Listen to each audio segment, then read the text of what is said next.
ponte para esses fatos, muito pode ser resolvido nessa fase da vida, ainda que ele tenha sido alguém que tenha esse padrão.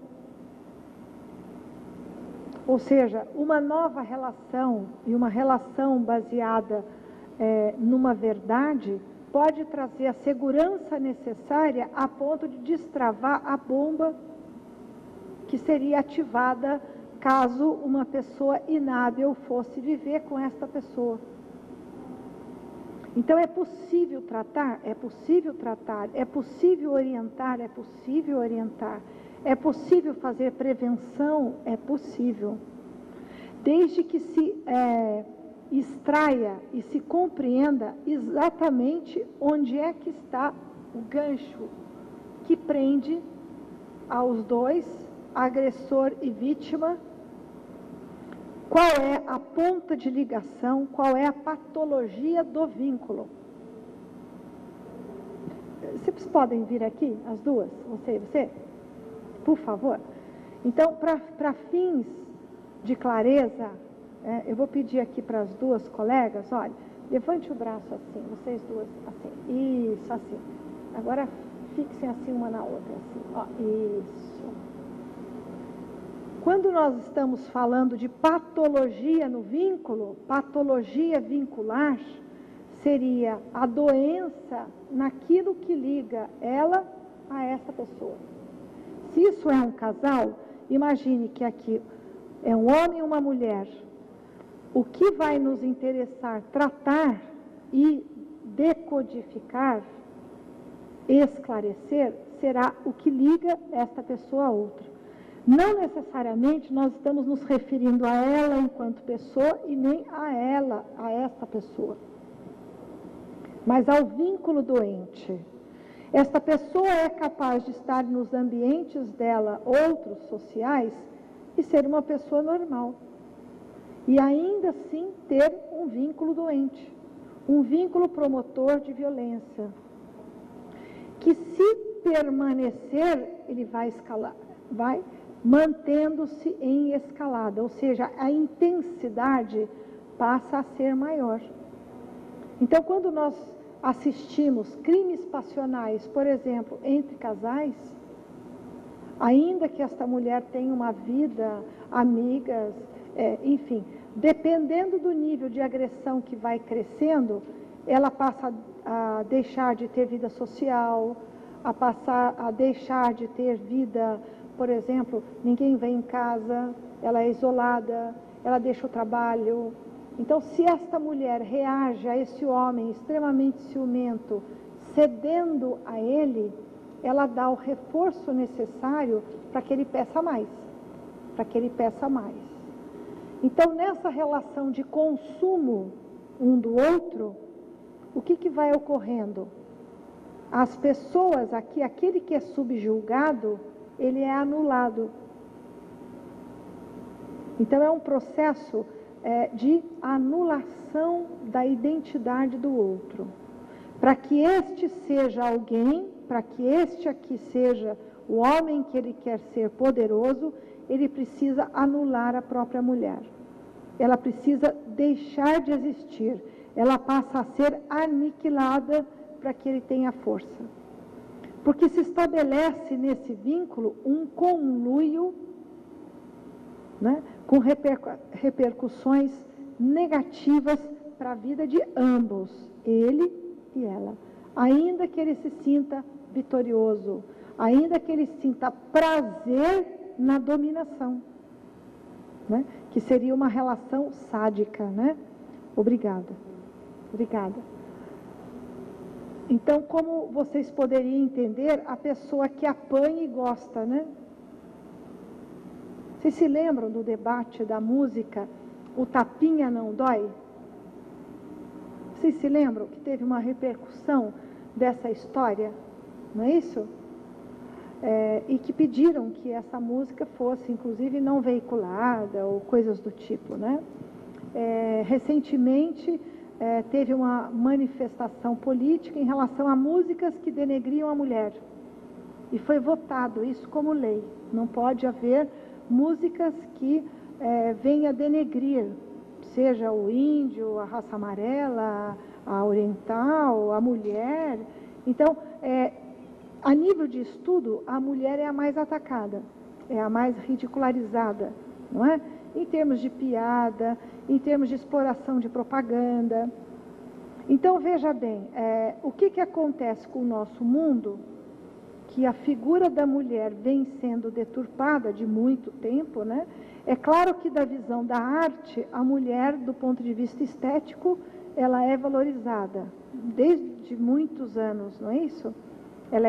Ela na pintura, por exemplo, a mulher é vista, né, como algo belo, né? As esculturas mostram o contorno da mulher como algo estético e bonito. O que não podemos dizer das propagandas, da publicidade, quando colocam carros e uma mulher deitada no carro. Não é isso? Associando mulher ao poder de se comprar aquele carro. Compre esse carro que vai chover mulher na sua horta. Não é assim? Criar uma consciência do consumidor errônea. Ou seja, compre esse carro que você vai ter Maria Gasolina. Não é isso? Maria Chuteira, seja jogador de futebol para você poder ter mulheres interessadas no seu patrimônio e não em você. Então, veja bem, são distorções que o mercado produz. O mercado no sentido da ciência, marketing, publicidade. Então, como profissionais, nós precisamos ficar atentos a isso também, porque são esferas promotoras dessa exclusão, desse tipo de preconceito, desse tipo de marca violenta. Violenta à mulher, violenta a todo tipo de condição. Quando você faz propagandas mostrando que as crianças podem decidir o que elas comem, e assim mesmo elas aprendem a fazer a própria comida, porque ela põe uma água quente e já está pronto, começa a se criar também certos conflitos dentro daqueles pais que desejam que os seus filhos comam bem. Quando a própria escola, muitas vezes, tem na cantina da própria escola batata frita às 9 da manhã. E não ensina, não é? Ao invés de fazer uma cantina com alimentos saudáveis, eles fazem uma cantina com refrigerantes, com hambúrgueres, incentivando a obesidade, incentivando, não é, uma alimentação nada rica.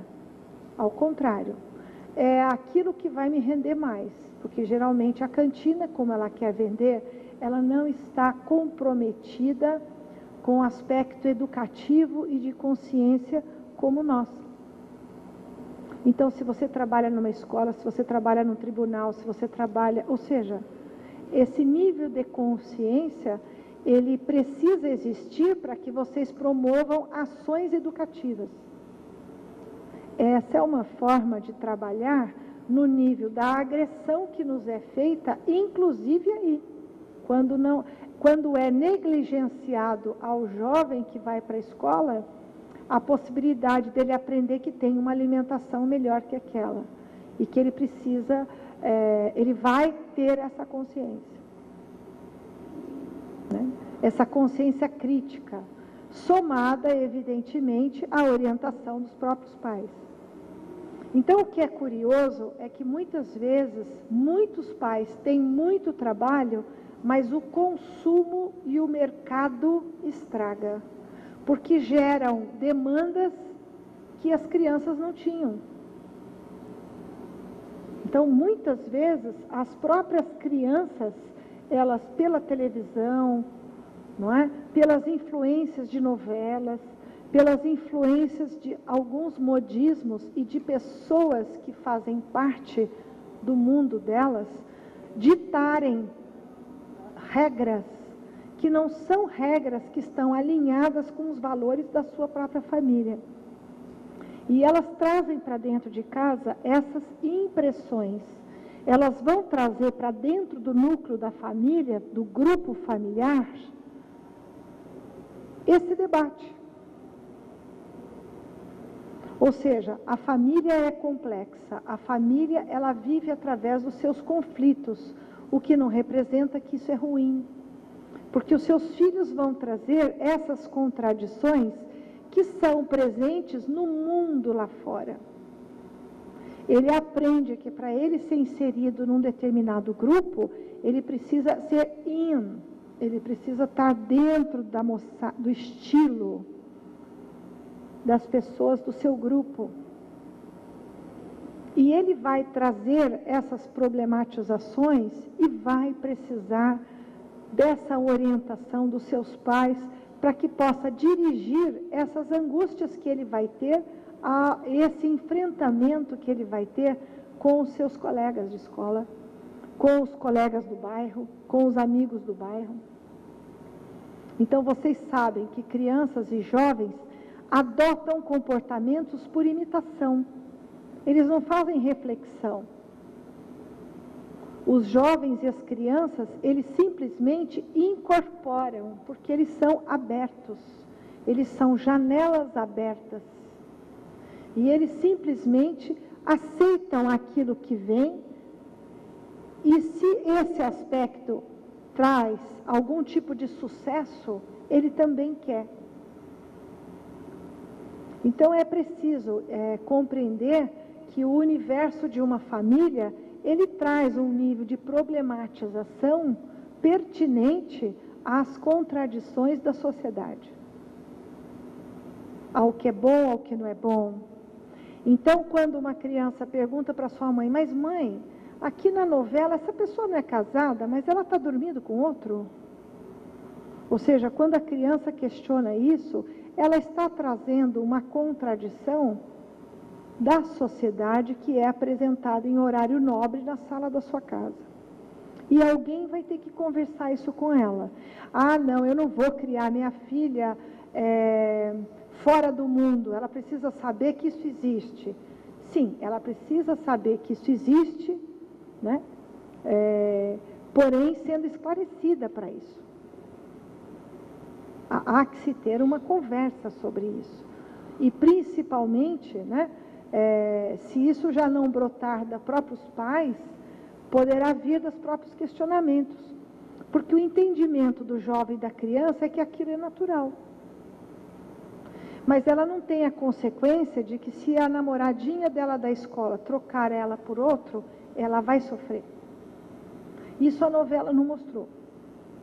A novela mostrou a vantagem. Eu tenho 1, posso ter 2, posso ter 3, posso ter 10. E não tem consequência nenhuma. Estou inteira aqui, maravilhosa. Na vida real não é assim. Tem consequências. Ainda que na novela mostre consequências, o que é importante ter como pressuposto, enquanto profissionais que todos vocês são, é que há que se traduzir essas contradições da sociedade e mostrar para essas crianças, para esses jovens, para esses pais que vocês trabalham, não é? Para a própria criança que atende a essa questão, não é? Eu falava com uma cliente minha, ela tem 13 anos, e ela estava muito perturbada porque os pais se separaram, e ela vive com o pai porque o pai impôs que se a mãe saísse, ela tinha que deixar a filha, e não pôde levar a filha, e não pôde levar nada.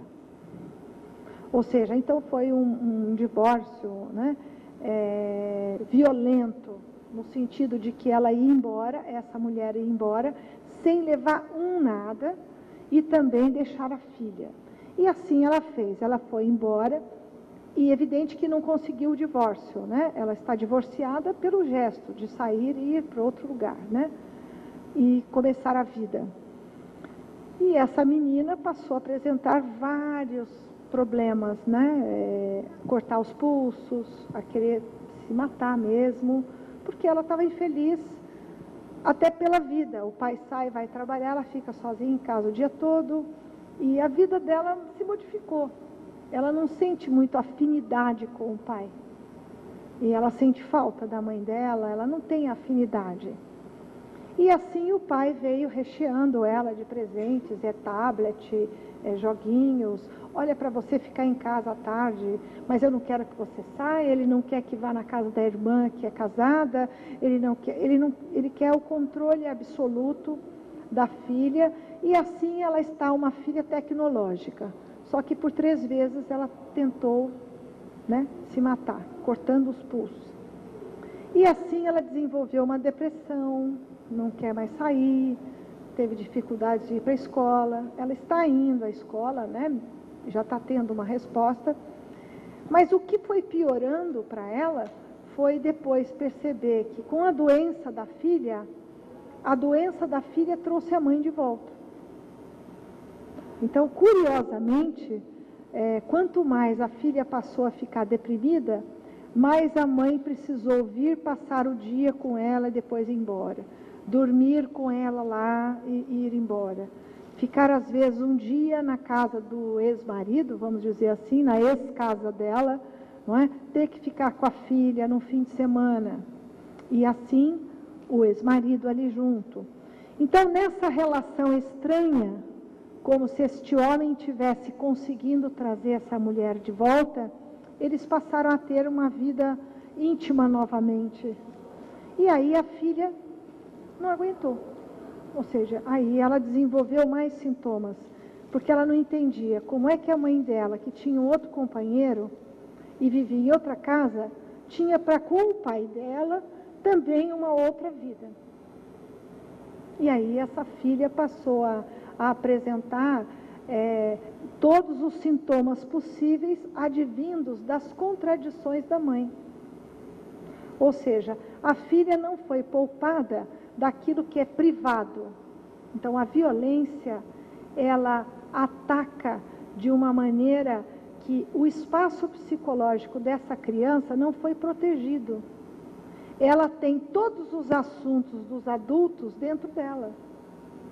Ou seja, ela não está preservada dentro do universo dela. Este assunto não era assunto que tivesse que vir à baila para ela. As questões íntimas do casal, ou não seria para serem ali, né, trabalhadas sacrificando a jovem, né? Então essa relação, ela se tornou o objeto de disputa, ela se transformou naquele elemento que adoece, que padece, que se sacrifica, e ela entende que ela precisa se matar para acabar com o próprio sofrimento. Porque ela não queria estar ali, ela tem um sentimento positivo pela mãe, mas agora ela tem um sentimento confuso, porque ela entendeu que a mãe foi viver com uma outra pessoa, porque gosta de outra pessoa. Mas que então, como é que ela fica com o pai dela, quando ela vai na casa? Ou seja, essa situação, né, não preservou os espaços privados de cada um. A mãe está envolvida nesse clima também de violência, que é uma violência, não é? O pai, nesse sentido, se sente ganhador, ou seja, é uma relação extremamente doentia. Todos ali estão muito doentes. A mãe, o pai e a filha, né? No entanto, a filha, se nós fôssemos pensar, ela seria o mais fácil de ser tratado aí, né, em termos de sintomas.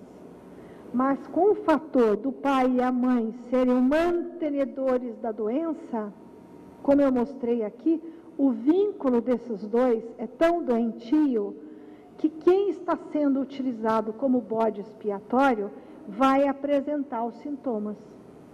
A mãe consegue ir embora sem culpa alguma para a casa dela. E o pai consegue trabalhar. E a filha fica em casa com esse nível de depressão, de medicação, de tutelada, né, por uma situação de vida que ela não pode sair, não pode isso, não pode aquilo, e cheia de aparelhos tecnológicos, entende? Comprada, né? Ou seja, ela já escolheu que quer morar com a avó, mas a opinião dela